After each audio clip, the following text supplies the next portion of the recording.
In this video, I want to talk to you a little bit about rhythm here. From Chapter 3, the topic is rhythm. Now, what makes music stand out from, say, the visual arts is that music is an art form that moves in a temporal space. It moves in time, and rhythm plays a key role in interpreting how music is perceived by listeners here. Rhythm, we can define it as a flow of music or events through time here. And what determines that flow of music is often the beat. The beat is these recurring pulses that you often hear within the context of a musical piece. It divides music into equal units of time. And in order for the human brain to kind of interpret these equal units of time here, because not all music does, but a large music that is appealing to the masses usually has a set, what we call meter, or a grouping of beats, groups of beats called measures here. So here in your textbook in Chapter 3, there's this discussion about different types of meter here. There's duple meter, and there's triple meter, there's quadruple meter, there's all these other types of meters here.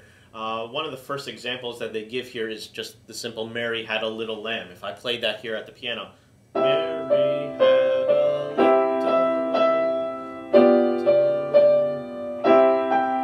That one falls into what we call a duple meter, because the strong beats of the measure, which we call the downbeats, happen every two pulses there.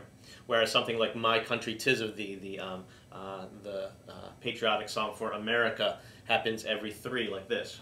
1, 2, 3, 1, 2, 3, 1, 2, 3, 1,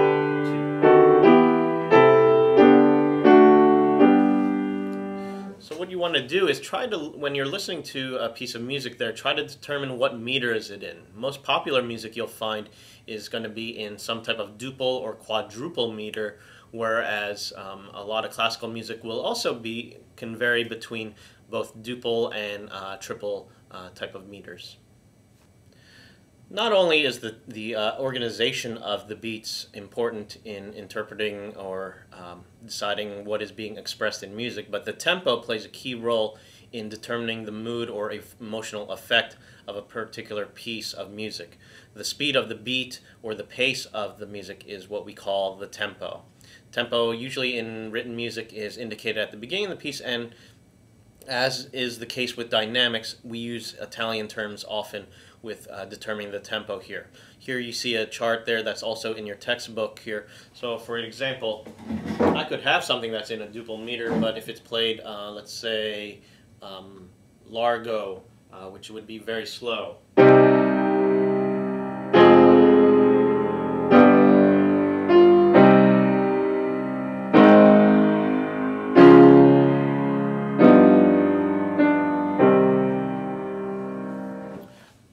That would be an example of a piece that was Chopin's Prelude in C minor here. We also have pieces that are either marked andante or moderato, something that is at a walking pace or a moderate tempo here, like this.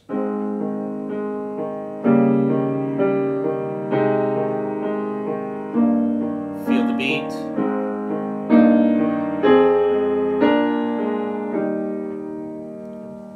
Then we also have pieces that are marked allegro or fast.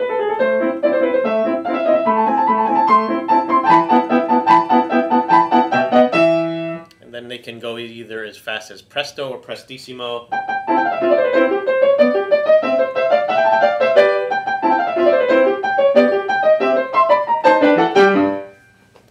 So that's just a little bit of a range of different tempos that you might hear. As you could tell, when something is at a slower tempo, then it tends to have a different emotional effect, has a little bit more of a